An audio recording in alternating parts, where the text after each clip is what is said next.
Well, good afternoon. I'm speaking to you this afternoon from the area presently known as Northern Virginia, which is physically situated in the northern end of the Manahoac Territory. At the time European settlers arrived in Virginia, there were approximately 3,000 Manahoac and Monacan people lived in the vast area along the Rappahannock River west of the Atlantic seaboard fault line and the east of Blue Ridge Mountains. Said to be lived by the hunting and the seasonal harvesting of berries and the greens, Manahoac and the Monacan people gradually lost their grounds as a result of the economic and the political ramifications of the fur trade the European settlers have exacerbated in the continent. The Manahoac disappeared from the historical record after 1728, but we pay respect to them past, present, and the future, and their continuing presence in the homeland and throughout their historical diaspora.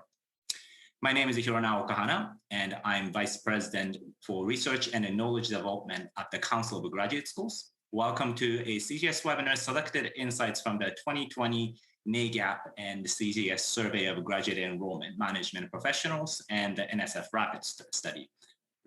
The webinar is broadcasted via Zoom today, so please make sure to mute your microphones and the video cameras. And so just going over the plan for today, we have a lot of activities in this webinar. So we are featuring two presentations, one by Dr. Janet Gao at the Council of Graduate School. She will speak for approximately 12 minutes discussing the selected results from the 2020 NAGAP CGS Survey of Graduate Enrollment and Management Professionals.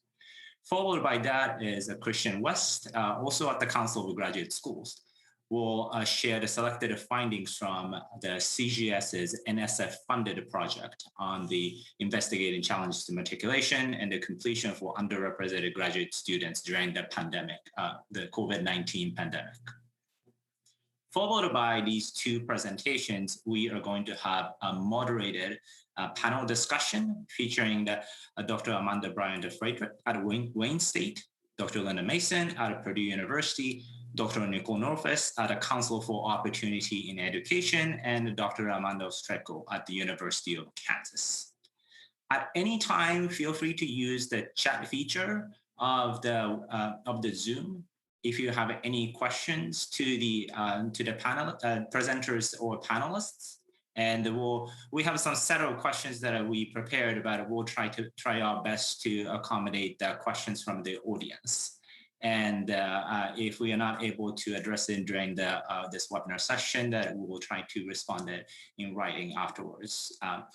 But also share your reactions, responses to some of the things we are going to be discussing in this webinar, and so that we can keep this experience somewhat engaging and active. So at this point, without further ado, I'm going to turn over to my colleague, Dr. Janet Gao, who will present to some of the insights from the recent survey we conducted. Dr. Gao. Thank you so much, Hiro, and thanks everyone for participating in this webinar. In the next 10 minutes or so, I would like to briefly go over the research brief. Before that, I would like to send special thanks to CGS President Suzanne and NAGAP leadership team for your feedback on earlier drafts. And also many thanks to my colleague Harper for her contribution in data visualization, as well as Matt for preparation of the final product. I would like to thank Liaison International for their financial support. The research brief and the data table are available online. If you have not done so, please follow the link to access.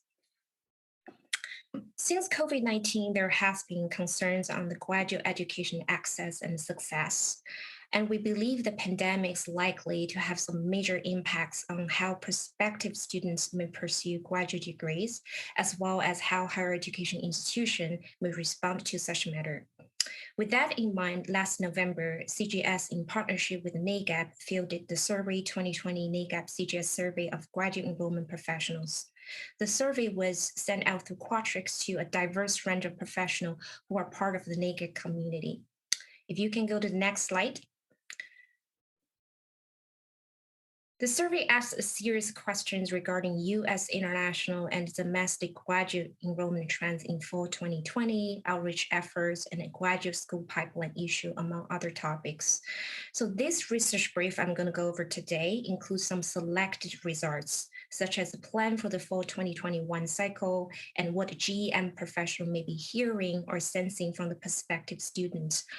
The survey does include some information on international enrollment trends, including deferments, which are not included in this research brief. For more information, please refer to the International Graduate Application Enrollment Fall 2020 report, which was released early this year and also accessible online.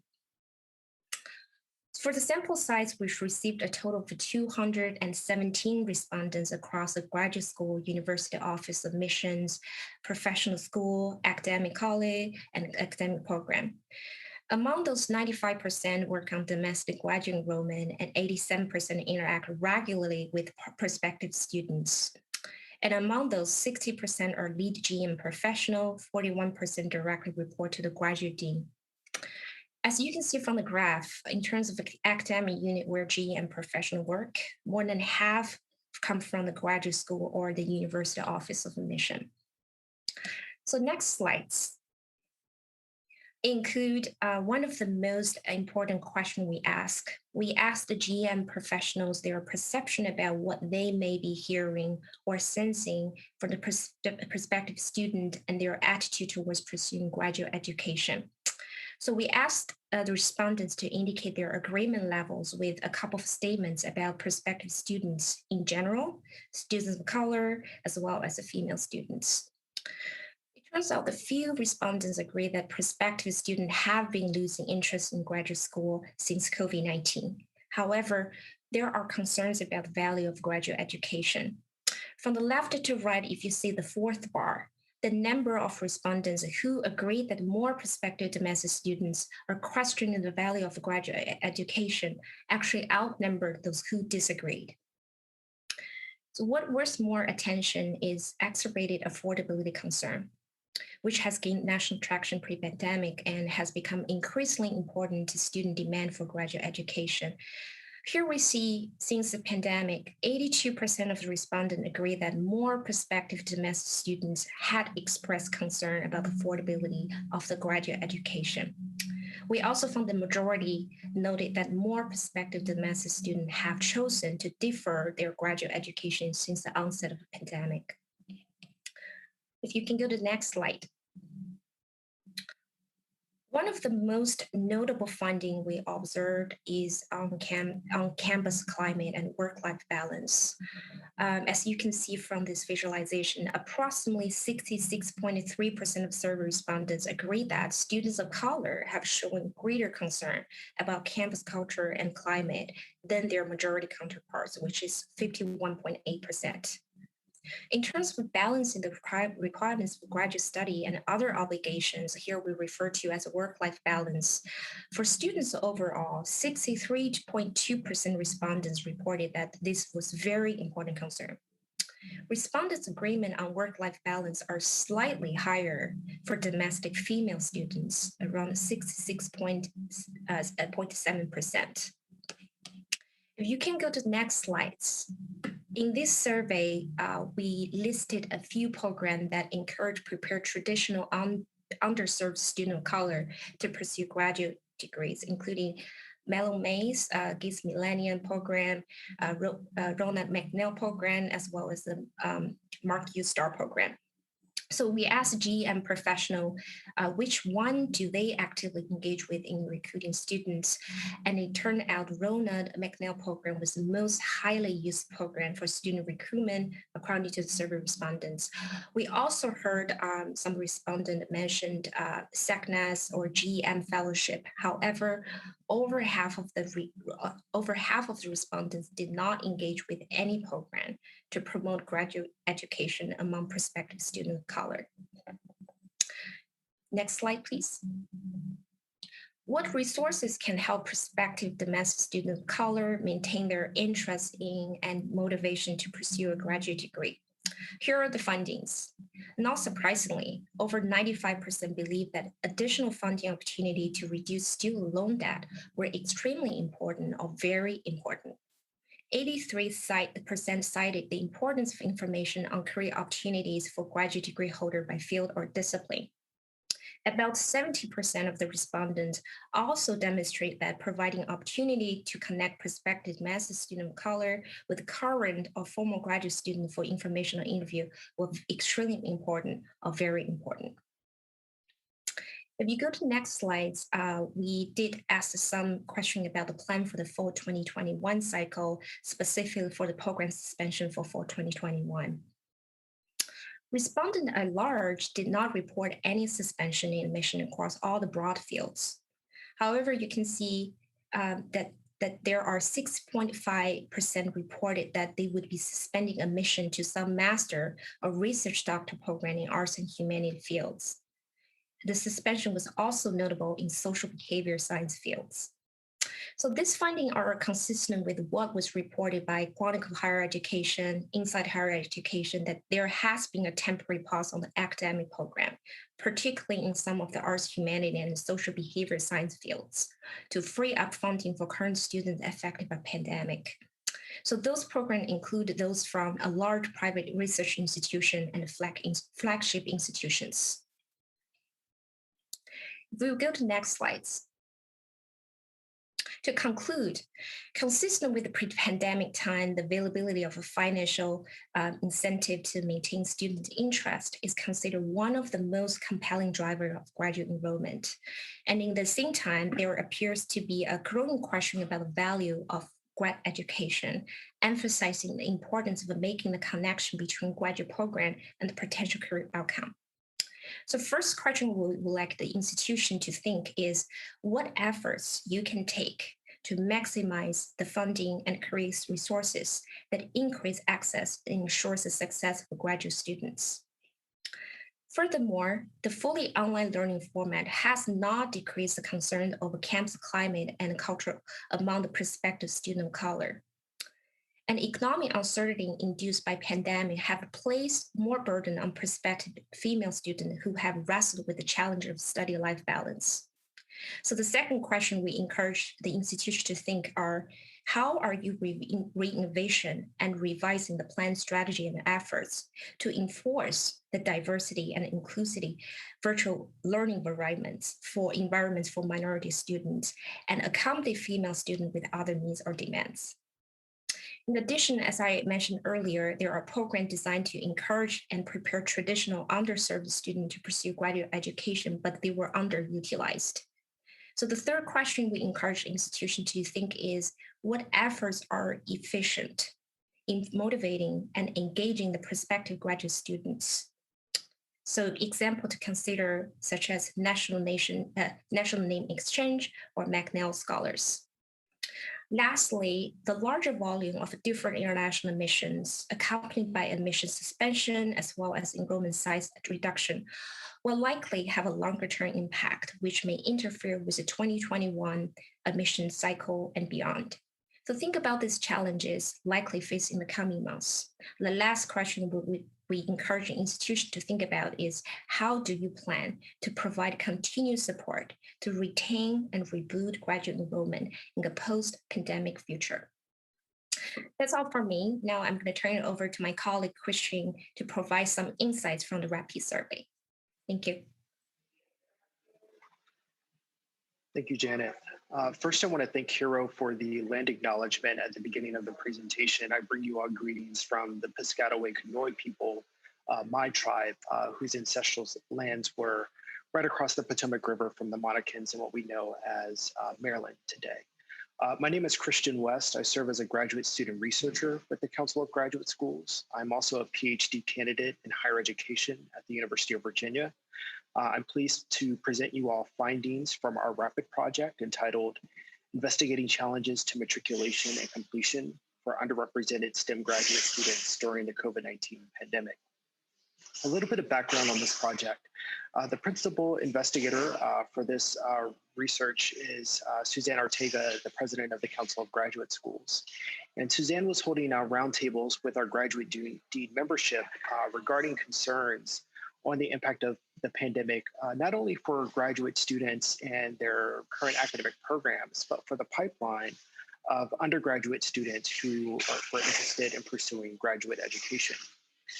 After a few listening sessions, Suzanne decided to, in collaboration with the Council of Historically Black Graduate Schools, the Council for Opportunity in Education, and CGS, to embark on this rapid grant. So as a general disclaimer, any opinions, findings, and conclusions or recommendations expressed in the findings of this project do not necessarily represent the views of the funder, which is graciously the National Science Foundation. I'll take the next slide, please. So to study the effects of the pandemic on both undergraduate students who are interested in graduate education and our current graduate students, we deployed 3 different surveys. The first of which was targeted toward program directors of graduate pipeline programs, specifically serving underrepresented students. So this would be McNair program directors, directors of Lewis Stokes Alliance programs, Mark Ustar, and other pipeline programs. We had 48 respondents to that survey, all from different institutions. We also deployed a survey to prospective graduate students, so undergraduate students who had demonstrated some interest in pursuing graduate education. We recruited those students via listservs of the aforementioned pipeline programs, and we had 241 respondents to that survey from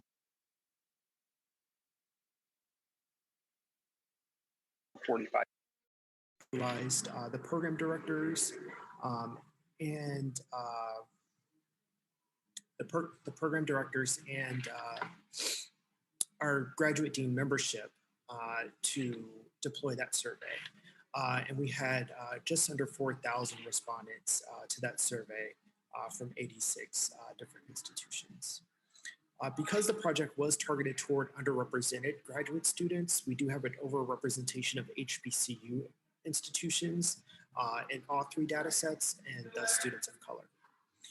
The surveys largely asked respondents about their program experiences, the implications of COVID-19 on both their academic and out of classroom experiences. And then we also collected some general demographic information like first generation college student status, family income, gender, race, etc.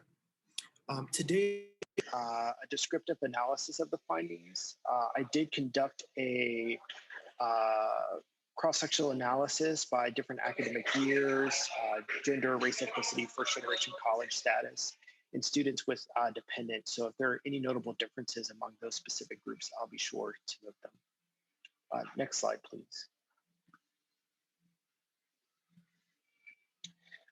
So this first slide addresses undergraduate students' changing interest in graduate education. And overall, students' interest in graduate education remains high. 91% of the undergraduate respondents indicated that they are somewhat or extremely likely to obtain a graduate or professional degree at some point post-graduation.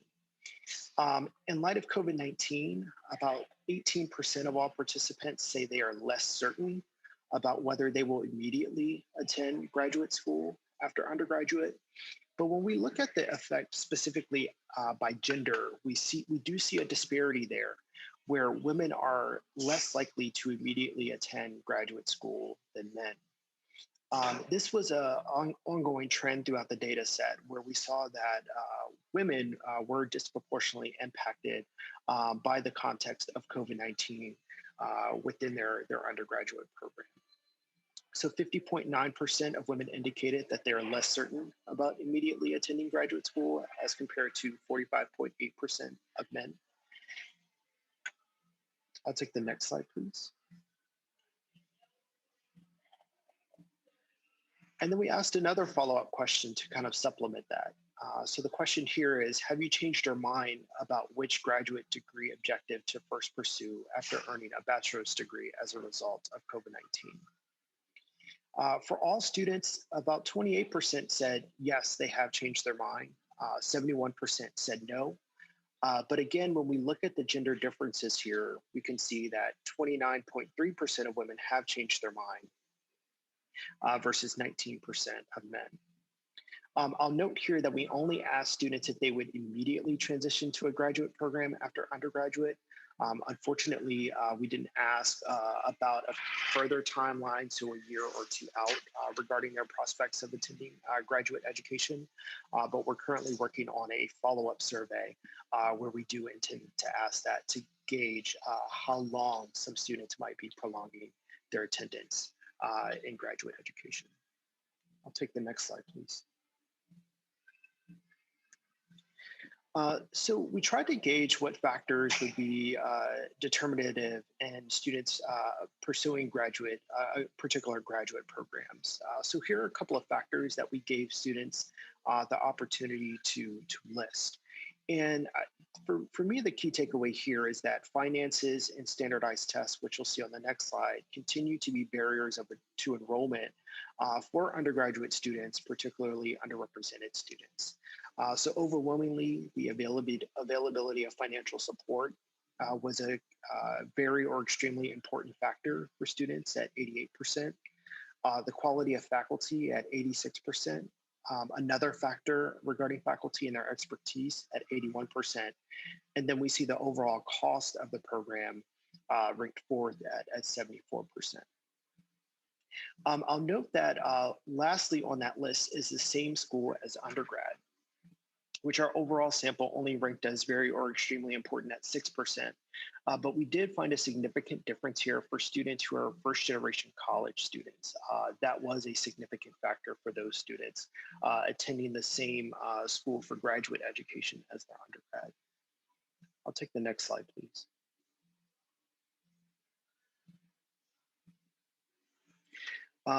Again, so we asked students, what are the top factors preventing you from attending graduate school in this question? And the top line here was unwilling to take on more student loan debt. So in the previous slide, cost as the fourth top factor in terms of going to graduate school. Here, in terms of prevention, the top factor for students at 58%. Secondly, we see that performance on standardized tests. Students feel like their standardized test scores will not make them competitive for attending graduate education at 46%.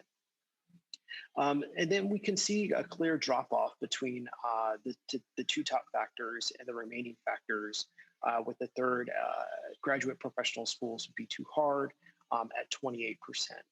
And I'll get to this in a second, but we'll see how program directors really supplemented students' opinion here with finances and standardized tests as a barrier to enrollment. I'll take the next slide, please. So this is from our survey of program directors. Again, we had 48 program directors respond to our survey. About 90% of those program directors were related to a McNair program. And we asked the program directors what would be helpful to them facilitating a culture of going to graduate school for their students. So this question was, how very important or extremely important would the availability of the following types of resources help program participants maintain their interest and motivation to pursuing and completing a graduate degree? And the top line resource here was programs connecting, the ability for the pipeline programs to connect students with program alumni who have not yet enrolled in a graduate program. So I put this in line with kind of the possibility modeling for students, our current undergraduate students who are in these pipeline programs being able to identify alumni of the same program who have successfully enrolled or completed graduate education. And program directors thought, 56% of program directors thought that was an important resource. Additional opportunities for undergraduate research at 52%. And when we did some qualitative coding around this one, opportunities to amend research opportunities that were COVID-19 compliant, so doing them virtually, or students being able to do them independently, was a way that program directors identified continually connecting students with that resource. Opportunities to connect with current graduate students or graduate program alumni for informational interviews, particularly as it related to applying to graduate programs. Opportunities to participate in virtual campus tours. So with COVID-19 preventing a lot of students from doing in-person visits, getting a sense and feel of their prospective schools was, program directors felt like was important for students. And lastly, more information on career opportunities for graduate degree holders by field or discipline. I'll take the next slide, please. Also for that survey, we had an open-ended question where we asked program directors about other resources that would be helpful in maintaining students' interest in graduate education. About 60% of the survey respondents answered this question, which we thought was really good for an open-ended survey question. And coding the responses, here's what we found. So many program directors mentioned the removal of the GRE requirement as an opportunity to get students to apply to particular programs. The availability of funding. This was in the vein that a lot of programs were decreasing funding or eliminating funding altogether for particular programs, predominantly in the humanities, and that there needed to be clear communication from graduate schools to students regarding the availability of funding or the continuing enrollment in those particular programs. Program directors also spoke to building a community of scholars. So maintaining that community during the COVID-19 pandemic, particularly when institutions went virtual, was very important to them. Communicating on the ways institutions are responding during COVID-19. This was both around admission, again, if certain programs were continuing to enroll students, but also the practices that institutions have put in place to keep their students safe during the pandemic. Communication regarding career outcomes of graduate programs. We see how that's related to the previous slide. And then flexibility around virtual graduate school fairs and opportunities to present undergraduate research to graduate school recruiters. With a lot of recruiting practices going virtual, program directors thought it was there needed to be an opportunity for students to get in front of recruiters and present what they had accomplished in their undergraduate program. So that concludes my remarks on the RAPID project. I will turn it back over to Hiro to introduce our panel. Thanks, Christian, and thanks, Janet, for the presentation. So we are going to move into the panel discussion. So today we have 4 panels joining, and if all of you can start turning your camera on. Dr. Amanda Bryant-Frederick from Wayne State, and Dr. Linda Mason from Purdue University, Dr. Nicole Northwest from Council for Opportunity in Education, and Dr. Armando Strecco from University of Kansas. Let's see, to make it a little bit easier, I'm going to stop sharing the screen.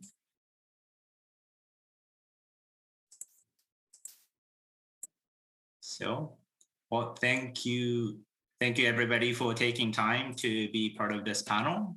So I'll get started. So the first, just as sort of an introduction to everybody in the audience, if you can just tell us name, where you work, and some context about the graduate enrollment. And I'm going to start with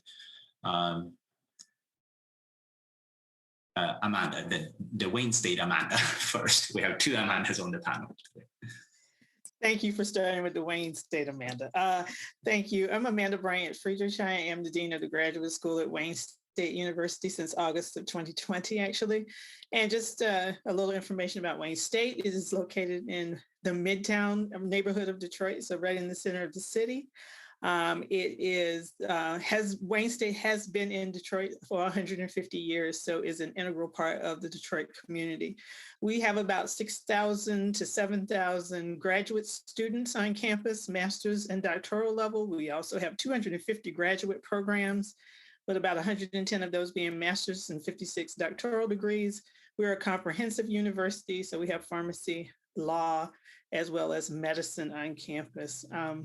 Our undergraduate population is also a very diverse population of students, but our graduate population is about 15% African American, 4% Hispanic, and 4% Asian American. So a very diverse community.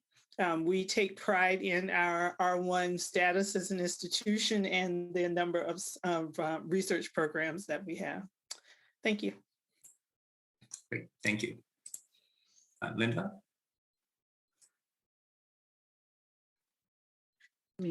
Hi, I'm Linda Mason, Dean of the Graduate School at Purdue University, located in the middle of the heartland in the Midwest. Sometimes I say in the middle of a cornfield, but really their cornfields are a little bit further away for us. We're a systemic graduate school in that the grad dean over 4 campuses. The primary campus is in West Lafayette, and then we have 3 other campuses. We have 12,000 graduate students system-wide, about 10,000 graduate students on the West Lafayette campus. We're about 41% PhD and about 52% master's students. We are 18% underrepresented minority, with about 6% of that being African American students, about 8% Asian students, and about 8 to 9% Latino. We are primarily STEM, a big engineering school. About half our graduate students are in engineering, but we cover the gamut on others. We don't have a law school or a med school, but we do have many professional programs here. And the last thing I would say is we're 40% international students. Thanks, Linda. Nicole? Hi, I'm Nicole Norfless with the Council for Opportunity and Education. The Council advocates and provides professional development for TRIO programs, and of which McNair program is one. There are currently 187 McNair programs across the United States, serving approximately 5,200 students.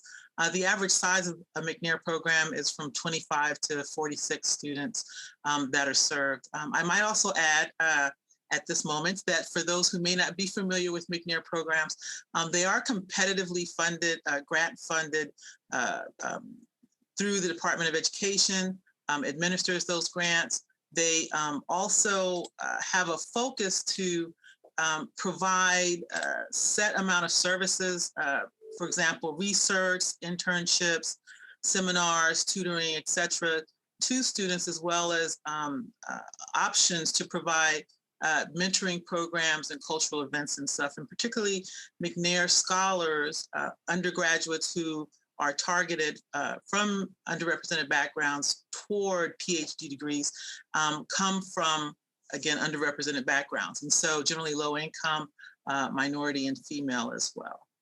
So thank you. Thanks. And last but not least, Amanda from Kansas. Hi, everyone. Amanda Ostrico, Assistant Vice Provost and Director of Graduate Enrollment Management at the University of Kansas.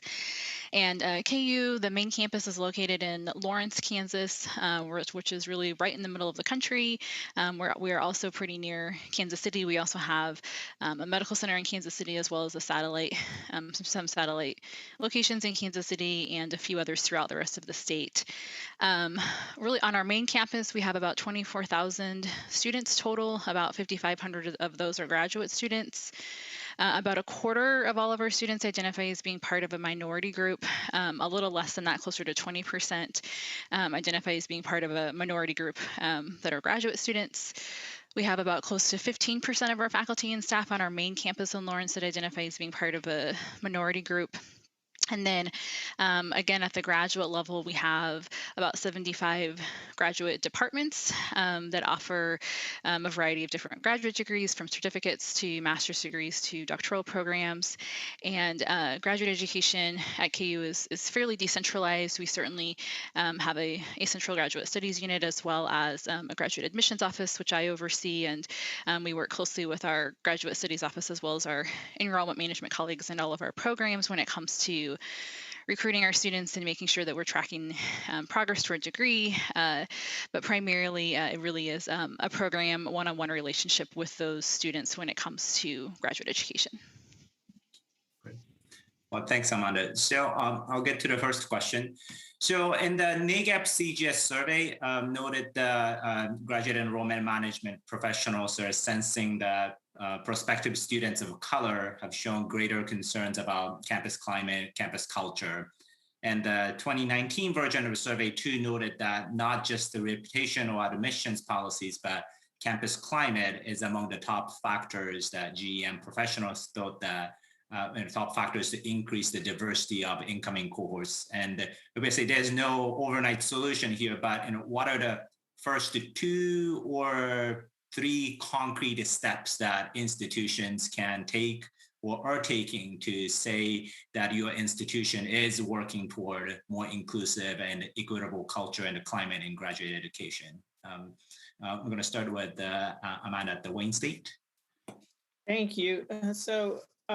Wayne State has fully embraced the idea that institutional transformation is the only way that we're going to be able to tackle climate issues, as well as diversifying our student population and making sure that they are treated equitably and included. And so President Wilson decided about a little over a year ago that he would seat a social justice action committee. And that Social Justice Action Committee studied the campus for some time and also had the results of a climate study as well. And that Action Committee report just came out, and they gave some recommendations on how we could begin to approach institutional transformation. And several of them I'll just mention is eliminating implicit bias in decision-making is one of them, to facilitate just hiring and retention, and to expand education and training on issues of diversity, equity, and inclusion.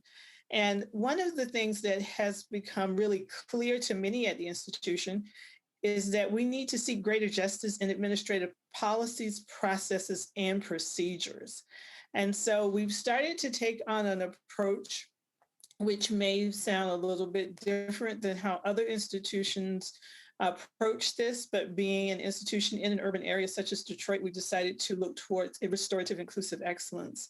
And restorative inclusive excellence is going to bring aboard the idea of restorative practices, to actually look at the different negative behaviors that occur in academic institutions and look to try to educate the population of faculty, staff, and students to understand how that drives our past, our current, and our future. And so it's going to be done by educating all the constituencies on campus, from the Board of Governors down through the first year student who walks onto campus.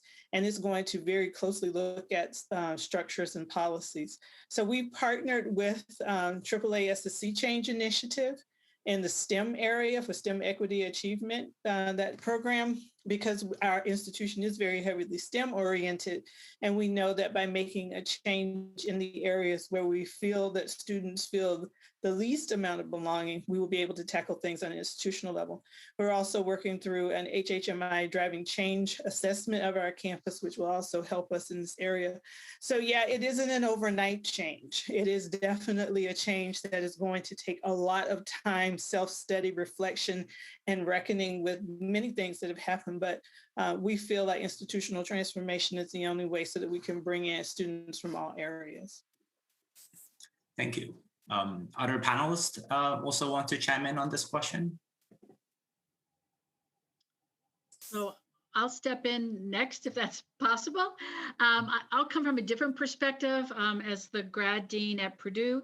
We had our board of trustees last year is set up an equity task force, and where they had 152 individuals come in and look at, and it was specifically focusing on the Black student experience at Purdue, and recommendations will be coming out of that shortly. But as the grad dean, I did 3 different things that I think I'll throw out there as an idea that other individuals may want to look at or consider that or discuss about at your campus. One was, as in my role, is connecting with our cultural centers. I sponsor a graduate student in each of our cultural centers that can bring to me that perspective. And they also can focus on graduate student activities at those cultural centers. Another one is we are working with students for our female graduate students, a parenting conference that is going on today and tomorrow about parenting in the academy, and resources and data and information for students and faculty and staff about parenting in the academy and how that additional pressures that have been brought on by COVID. Another one is that last year I set up a social justice grant program for our graduate students to have a granting opportunity. They submitted the grants, and the graduate students were able to evaluate the grants and pick which ones they wanted us to fund. And so we had 3 that were picked by our graduate students. One is looking at first generation African students and helping them in the graduate application process so that they can understand what's going on there. Another one is scholarly activism, using the classroom itself as a workspace for engaging change within the system of oppression. So teaching our students in the classroom how to work through those systems for our graduate students. And another one is on community storytelling and connections with the intersection between all the different things that people bring to the table. So that was one. And then the final one is that we are going to be doing a lot of mentoring for both the students and the faculty side of mentoring in minorities, and especially in STEM. We realize that we think there's a lot of issues that we see that come through the graduate school. And so being able to support those students in a mentoring environment and give the faculty the resources they need to help. So those are some ideas I would throw out onto the table. Thanks, Linda. So let me go to the next question I have. So one challenge we see from these findings, both coming from the NAGAP survey and also rapid survey, is the concern around the quote unquote lost cohort, or students who, for various reasons, they delayed entry into graduate education in fall 2020 and perhaps even in fall 2021. And what are some of the things the graduate institutions have been doing to stay connected with prospective students, especially students from traditionally underserved backgrounds in master's and doctoral education? And are you seeing like any sort of fruits of your labor for these efforts reflected in the fall 2021 enrollment? I'm going to start with Amanda, the Kansas question. All right, thanks, Hiro. So centrally within our graduate admissions office, one of the things that we've really spent more time on this year than we ever have in the past is really connecting with and reaching out to deferred applicants. We had more deferred applicants than we certainly have in previous years, and I know Janet in her presentation touched on that a little bit when it came to international applicants. And so we, of course, had both domestic and international applicants who deferred. And so we've certainly been providing more, direct outreach to that particular group of students. We also have been doing quite a bit more to really try to expand prospective student databases for our program. So really to generate leads and to really stay connected, with that group of students that we already have in the pipeline. And so for at least for our spring enrollment, so for spring 2021, I can say both on the domestic side and international side, we certainly saw more new students enroll than in spring 20, and in particular for international. So if we look at that kind of as a group to kind of gauge what fall 21 might look like, at least for a deferred group of students, they did give us some hope that that group was certainly enrolling at higher rates than we had ever seen as far as a deferred particular group of students. Some of the other things that we've done really to try to generate really more connections and more leads for our programs are, like other schools. We've certainly had our programs have more virtual visits this year. There are some that have been able to have some smaller in-person visits. We know that having those one-on-one conversations with current students and with faculty and others in the program are really important. So we're continuing to do those however we can. And then one of the things that we were able to do this year was partner with our Alumni Association to launch what we call the Explore Graduate School Week. And so we did that we did one in January. We just held another one here in April, and we'll do another one in November. And that's been really a great opportunity to have, an additional way to provide information to really anyone who has even, considered graduate school, whether it's someone who was looking at, a spring 21 application, or someone for, fall 21 or later. And that partnership with the Alumni Association, besides making it so that we had a wider net from which to do that outreach, it was also really great that the folks from our Alumni Association could really highlight the resources and tools that they have. So at our KU Alumni Association, they have some really great mentoring services for current students and for alumni. And so that was a really great resource to highlight. We also partner with our Career Center, and so they could talk about different ways that prospective students could really look at graduate education and give them tips like things like doing informational interviews that I know Christian highlighted in his presentation. So then the last thing I'll mention is that another piece that we're working on right now is developing a specific housing guide for our graduate students. So we haven't had a targeted general housing guide for our graduate students in the past. And so we know in particular this year, when fewer students are able to do those in-person visits, that something like that is particularly important. Great. Thank you, Amanda. Others wants to chime in on some of the programs that you might have?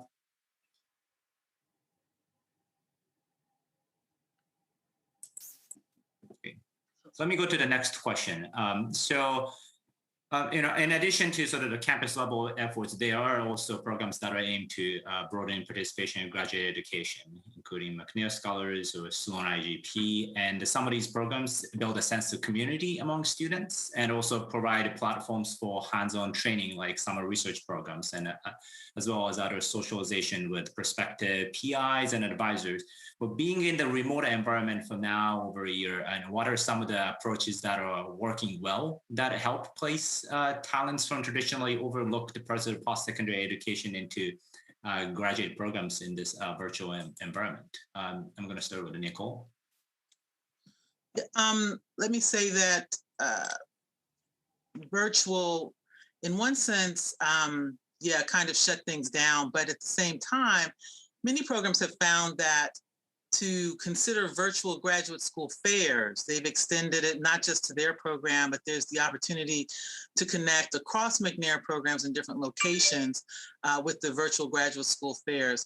Other things that programs are doing that work are weekly virtual graduate school visits. So the fairs, the visits, as well as supporting through Zoom McNair alum reunion. So where there may have been the consideration to focus on in-person, now the possibility for virtual connections with alums has made that possible. And so in addition to just, not only reunions, but even game nights. So McNair Scholars are engaged in game nights, online communities that they've created with Discord. So the utilization of the technology has really flourished.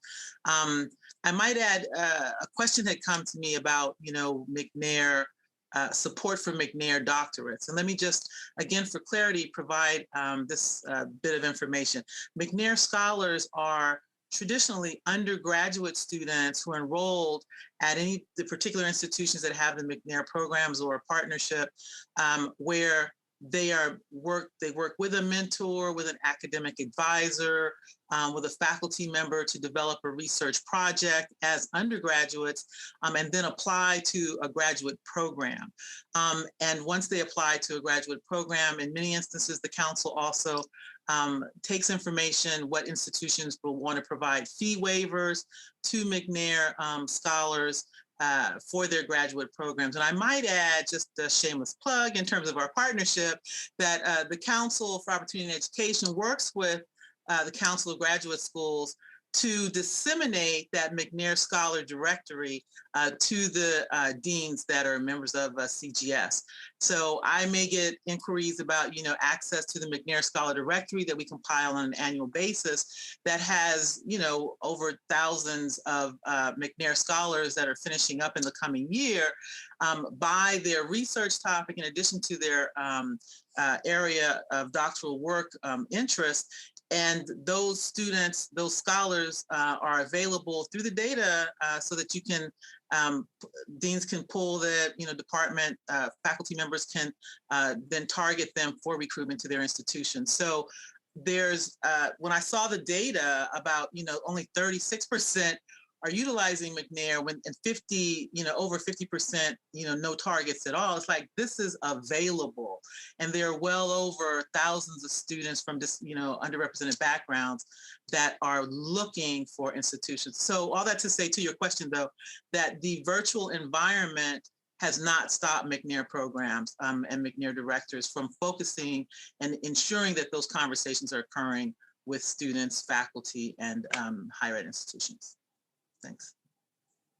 Linda, I know you host your campus to host a couple bridge program and outreach programs. So do you want to chime in how the virtual environment has been? Yeah, the virtual environment has worked amazingly well for us and to be able to connect with students that we normally wouldn't have been able to connect with. And two things that I think have worked really uniquely, besides the virtual fairs and all of that, is our professional development had to go online, which our students didn't want at first, but then once COVID hit, they're really excited about that. And we opened that up to all students and students that are interested in applying. So we had many students who have applied or are thinking of applying that have attended those workshops. And also my coffee with the deans. I got students that were, rather than just my traditional students that I would have hit here, they signed up and came and had a conversation where we have a very small, intimate group of 15 students. And those students, some of them were prospective students that wanted just to talk about graduate education. So those were some opportunities that opened up that we normally would not have had in our real environment, that it worked beautifully. Amanda, I think you were about to say something as well. Yeah, at Wayne State, we have a National Institutes of Health Build program, which is actually a really wonderful bridge type of program for us.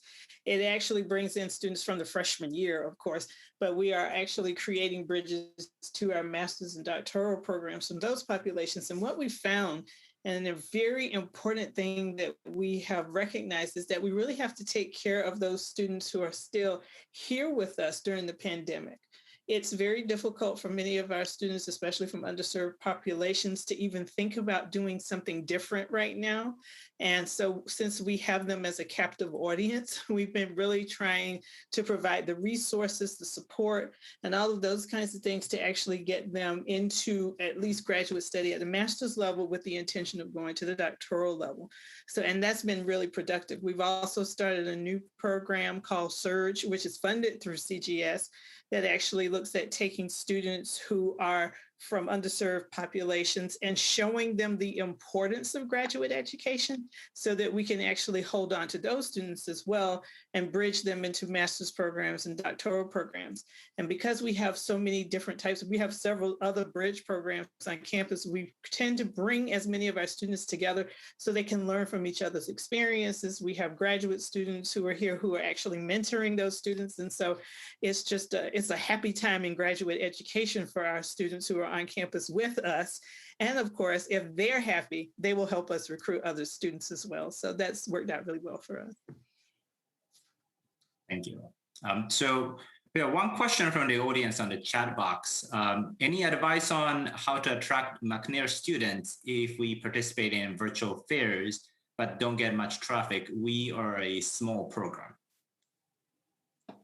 I might suggest that you want to connect with the McNair directors and let that information be known.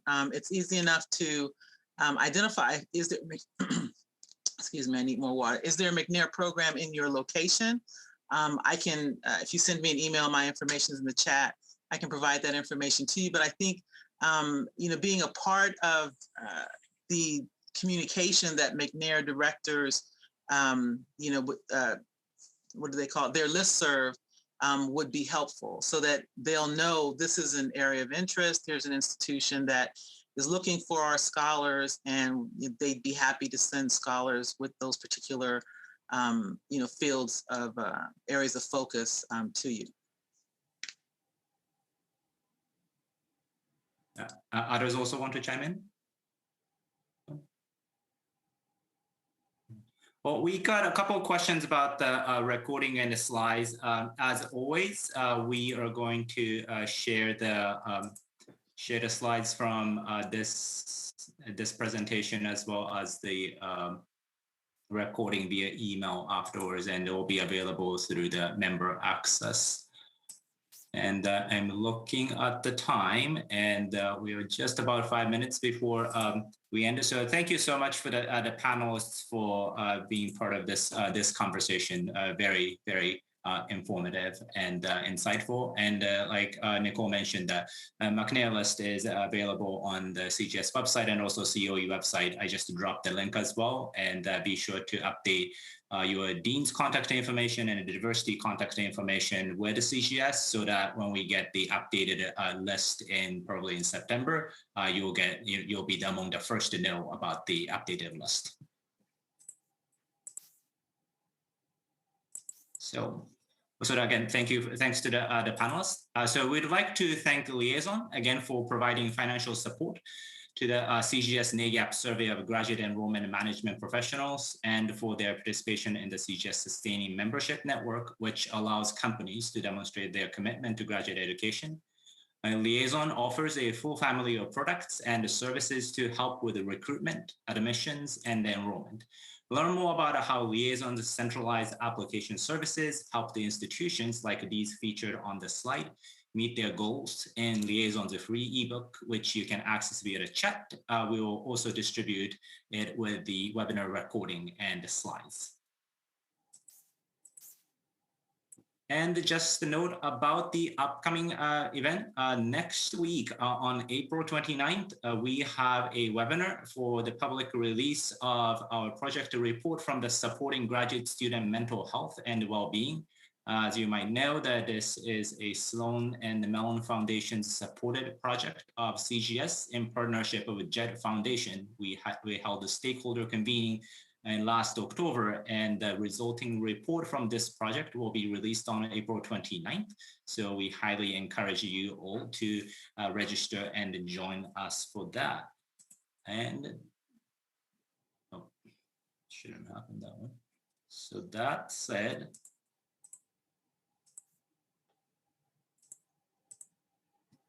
and thank you so much. Again, thank you to all the presenters and panelists, and also for you all for joining us and sharing the space with us for 1 hour about this interesting insight from CGS's recent projects. Thank you so much, and I hope you have a good rest of the day.